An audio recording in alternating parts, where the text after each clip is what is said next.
weapons and armor. It rather once served as a central storage for weapons and armor for the Styrian soldiers.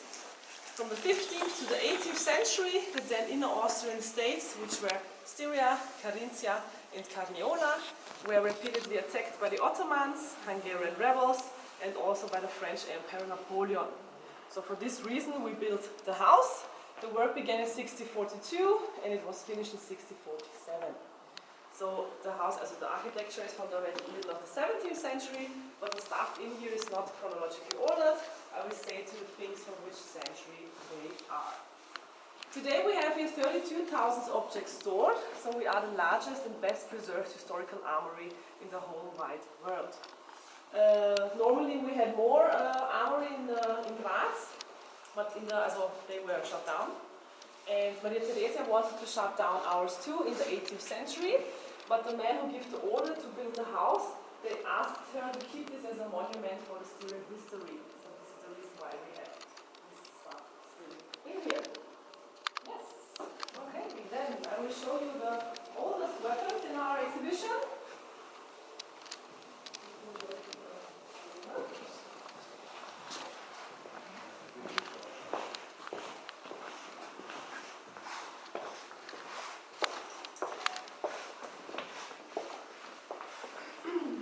So these are our so-called double hooks. It's a typical war gun because of its heavy weight. Do you want to guess how heavy this is? Yeah? 35 kilos. Ah, this is too much? Oh. Less? Then 15.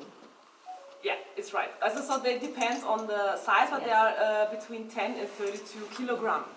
But not bad, not bad. But they are very heavy, so they were not fired from the hand. They were fired from walls and embrasures because of its heavy weight. And all the weapons you will see today, they were also called muzzle loaders because they were all loaded from the front. So into the barrel comes the black powder and the lead ball. The ignition mechanism of a double hook is a so-called matchlock. You needed this thing here, this ham cord. And the ham cord, it shouldn't burn down fast, it just should smolder slowly. So this was the reason why they soaked it in lead oxide or in urine from the soldiers. Because of the ammoniac content in the urine, the ham cord just smoldered slowly. So this was the reason why they soaked it in urine.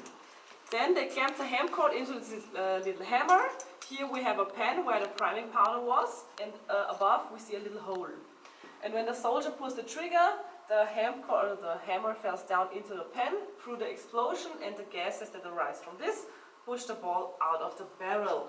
So this is how a weapon is working in our house. And it can take up to 2 minutes to take the next shot because this loading procedure, takes a long time. And these are the double hooks or guns. Yeah? How fast would the projectile usually go? How far? 80 meters. 80 meters is the maximum. Yeah. Genau. So they are now from the beginning of the 16th century. So they are very older than the house itself, because we had a smaller armory in the Grazer Hofgasse, and in the 17th century we brought all the stuff in here. Okay, then there on the ceiling we see the containers for the black powder. They were made out of cow horns, which were boiled and pressed, so they have this flat form, so they can hang more horns on their belts. This is the reason why they cooked the horns. Then here on the shelf, on the right and the left side, we see the ball pliers. Yes. Because the soldiers had to cast themselves some lead balls. They filled in the liquid lead into the closed ball plier, waited till the lead cooled off, then they opened the jaws and removed the balls like this. So this is replica. Now you can touch the thing if you want. Heavy. Yes, they are heavy. Oh, yeah, that's actual lead. Yes, exactly. Wash your hands before Yeah, eating. we have to wash it. Yeah, genau. And this is how the balls look like. Yeah, genau. Thank you very much. Exactly. Good. Then here on the ground we have some small alarm mortars. They should inform the citizens of the enemy with loud shots. 2 shots means the enemy intends to invade the country. 3 shots means the enemy is already on its way, the people should hide their belongings. And 4 shots and a lit pile of wood means the enemy is already in the country, so the families should refuge in towns and castles, but not in churches, because the first target of the Ottoman was a church, because of the religion. So this is just an alarm signal from the early modern ages. So we're gonna read some notes.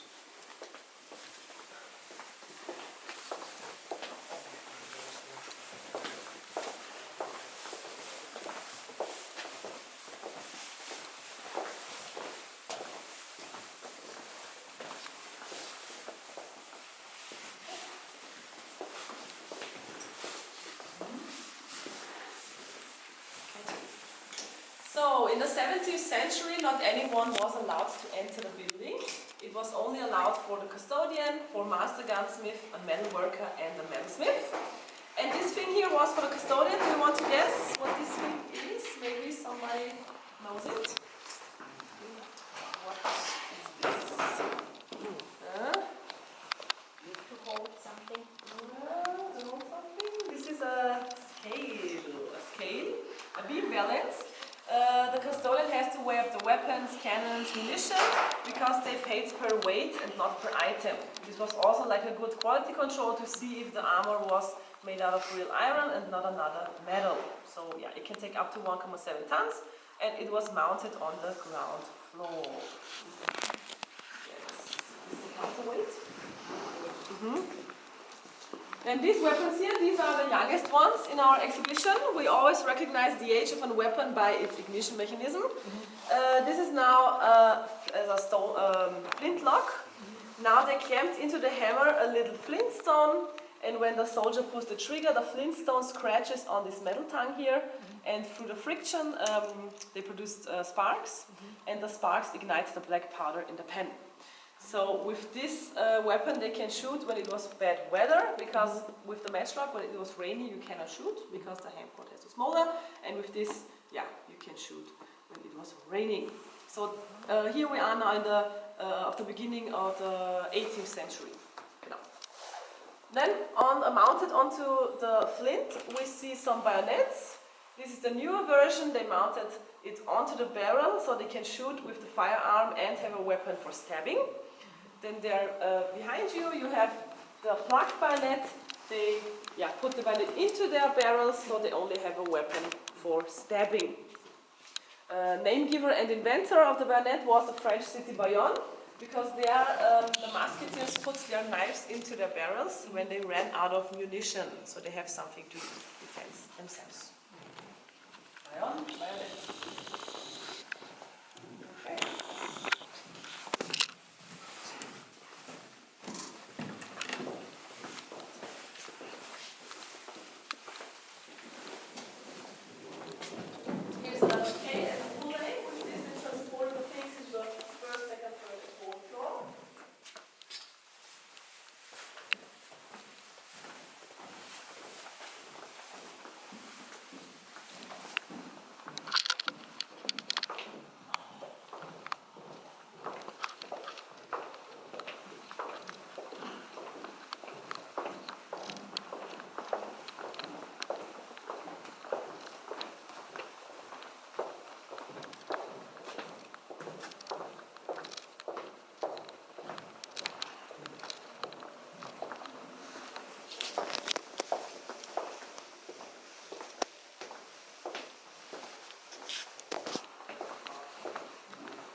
This one you're moving fire over the since was really greater than the previous version of the model weather. So the flip-flop versus the older. So what are the... Differences in range. from the years, you say? Yeah. So the matchlock is like beginning of the 16th century to the middle of the 16th century, and then the wheellock came. This is done over, like the beginning of the 17th century, and the flintlock is beginning of the 18th. And did that get any further distance with each? You mean this another range? Good question, I don't know it. This was the question. Yeah, no problem. Yes, good question. I have to read in my books. I have to do some research. Okay, do you know the Grazer Schlossberg? With the clock tower on the Schlossberg? Yes? Yeah? It was an old fortification, and in 1809 Napoleon bombarded our Schlossberg. And these big stone walls, yeah, we used to defend ourselves with these big stone walls. Every stone wall has like this little iron hook. They were linked together on a big iron chain, and then they were hurled down on the French troops who wanted to storm a hill. So this was a not so expensive defense mechanism. Then in between the stone walls we see the lead balls for the cannons. Yeah, a cannon had to be operated by several people in order to fire it, and it should shoot wide and flat shots frontward. In comparison to the thing here to the right. So this thing here, this is a big mortar, and with this they used to destroy the town and fortification walls, because with this you can shoot up in the sky to 500 meters high. So yeah, but in this case they used stone balls, not lead balls. The reason why they used stone balls was because when you shoot with a lead ball over the town wall, they can shoot it back. So you gave them munition. So they, yeah, this was not so good. So they have to use stone balls, so they were destroyed and they cannot reuse it. So this was the reason why in this case they used stone walls. Yeah, and for everybody who is interested, here this is like how a flintstone looks like. It's like quartz is the material of the flintstone. And this is now not an ignition mechanism, so we have 3 in our house. Yes. The matchlock is the worst. Then the wheel lock comes. Now you have to wound up the feather in the inside of a gun with a square spanner, and then the flintlock. So yeah, over the years they always they modernized themselves. So this was the newer version than the one. Yeah, exactly. Yeah, the same gun but another ignition mechanism. These weapons were made it here in Austeria? Yes. So all the stuff in here is from the region. Like the double hooks are from Styria. We have the peasant armory is from Graz. So all from the region Carinthia and so on. Yeah. And most of the iron is from Eisenerz. It's a city nearby. And it's maybe also important to say, the weapons in our exhibition, they were all in use, they were all in war, but 90% of the armor in our house, they weren't. You will see in the second floor that they were really beautifully preserved, and the armor won't look like this if they were in war. So this is just the stuff which was left over. Because in the 17th century, when the house was built, we had here 96,000 objects stored, and today only 32. So this is just the stuff which was left over. You will see now on the second floor that the armor is really beautifully preserved.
you saw a lot of armor hanging on the walls, staying in the shelves and here in between the shelves.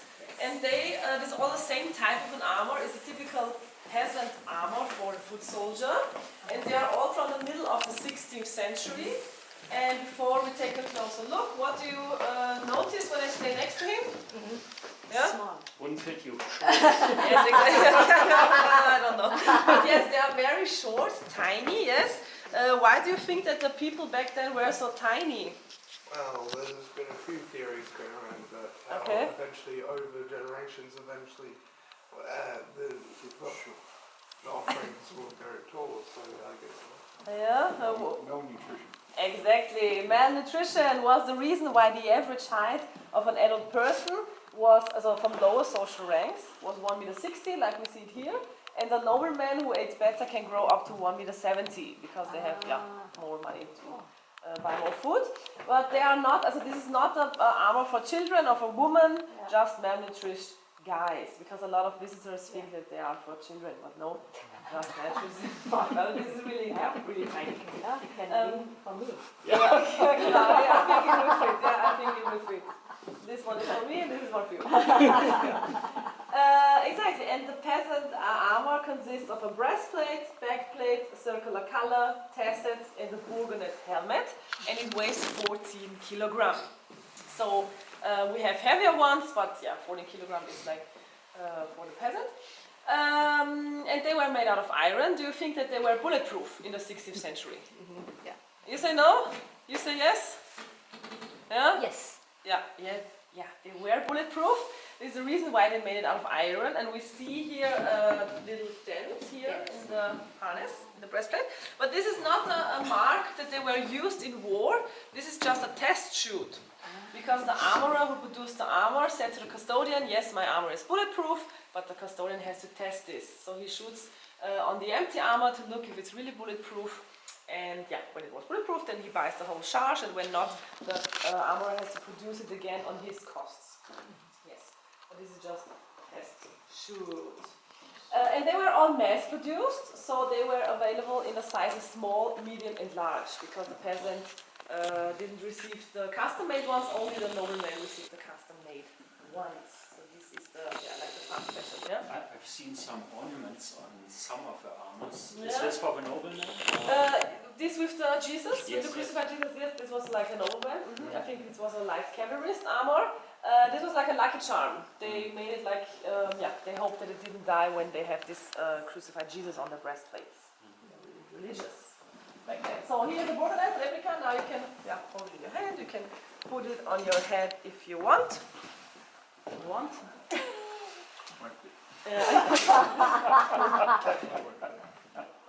Yeah. It's definitely heavy. That Yes, would heavy. be It's 2 kilograms. 2 kilograms, just the helmet. Okay. Wow. Oh, can I? Oh God, it's a bit heavy. Yeah. So how does it feel to be a peasant now? Suits you. Yeah, feel bad already. You know. Yes. Yeah.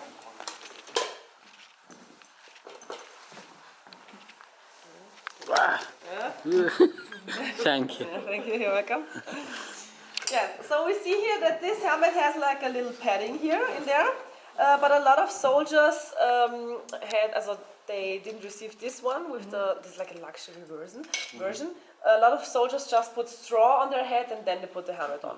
Yeah, but this is like for our visitors. one way to get taller. Maybe it's already had it. And also this here on the helmet, we see here this high crest. Yes. And this should, when you get attacked by a rider with a sword, the sword blade should slip off, so the vibration is reduced. The same thing we have here on the breastplate, it's like this sharp belly, it's also like for the sword blade, and the bullet should slip off. Yeah. So every detail has its meaning. Then here on the ceiling we see the holsters for the riding pistols. They were strapped in pairs on the saddle on the right and on the left side, and these pistols were in there. And these are now just for the noblemen, because the peasant was not allowed to fight with firearms in war. They only fight it with pole weapons and swords, because the noblemen always were afraid of the peasant revolutions. So this was the reason why the peasants should stay dumb on their lower social ranks, and this is just for the noblemen.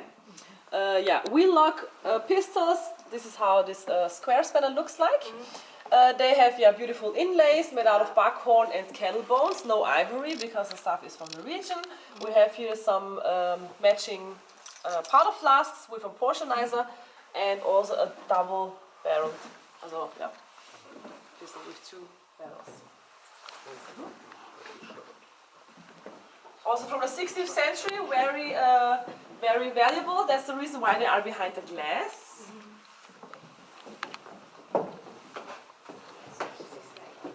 To deflect.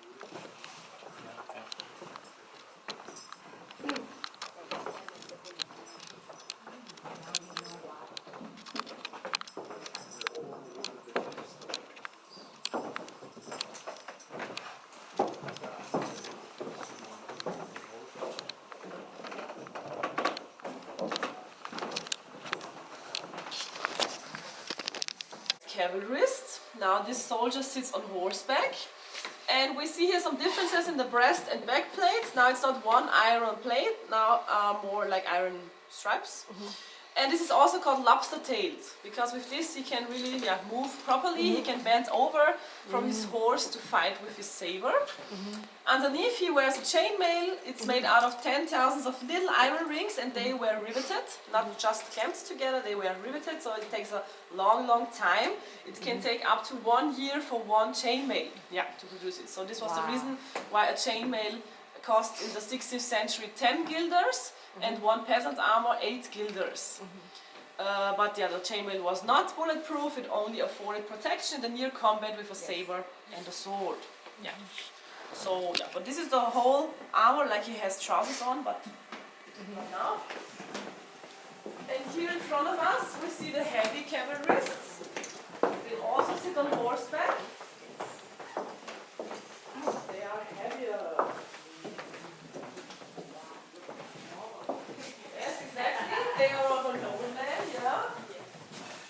We see that he is beautifully decorated with red velvet. It shows that it was worn by a high general and high officer, a nobleman with a good education. His armpits are covered. When you get injured under the arm, so in the armpit you lose a lot of blood, so you die real quick. So this was the reason why they get more protection. There's the tassels from the arms are longer, also the tassels from the legs. But they are also lobster-tailed, so he can get up on his horse on his own. But this is the heaviest armor in our exhibition. It weighs 41.4 kilograms. So not so comfortable to wear, I would say. So this was a problem of the cuirassier, and the second problem was the heat. In the early modern ages they fight in summer, not in winter. And it gets really hot underneath. The temperatures can reach up to 60 degrees, and we know that a lot of cuirassiers fainted and fell off their horses before the war actually began.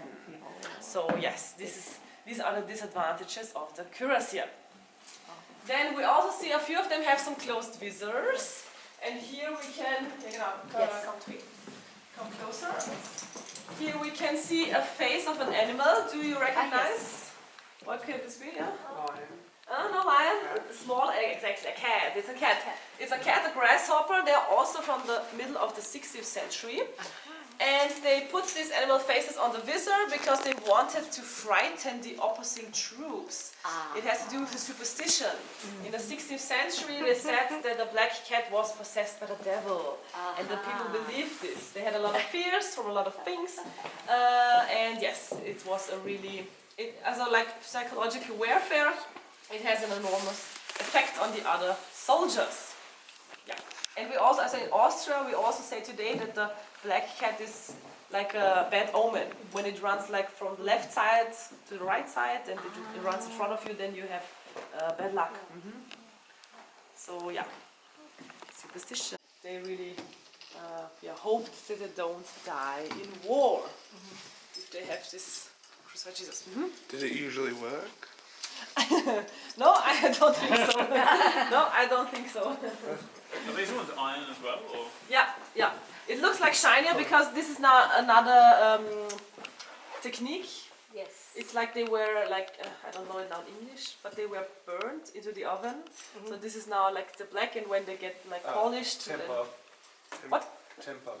Is this called yeah. Tempering. Temper, okay, yeah, genau, exactly. Thank you. I don't know it in English, but yeah. Exactly.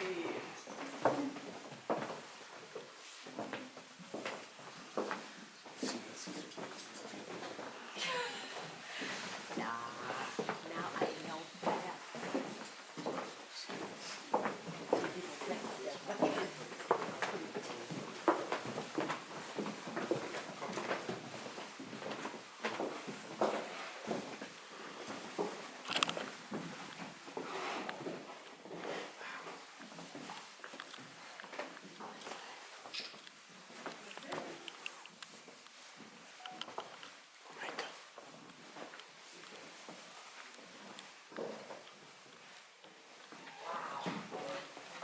Yes. Wow.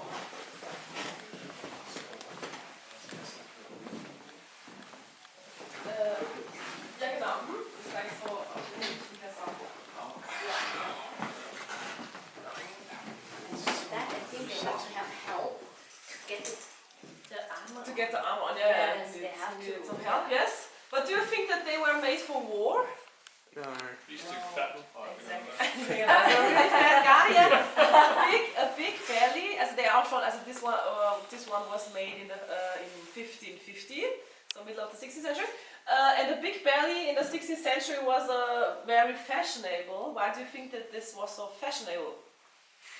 It's a sign of wealth. Yes, exactly. It's a symbol of wealth, so they can show off it.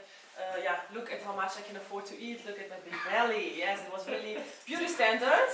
And this is this is the ceremonial armor. They were worn on a parade, a birthday, a wedding, or something like a festive occasion, just to show off, just for representation.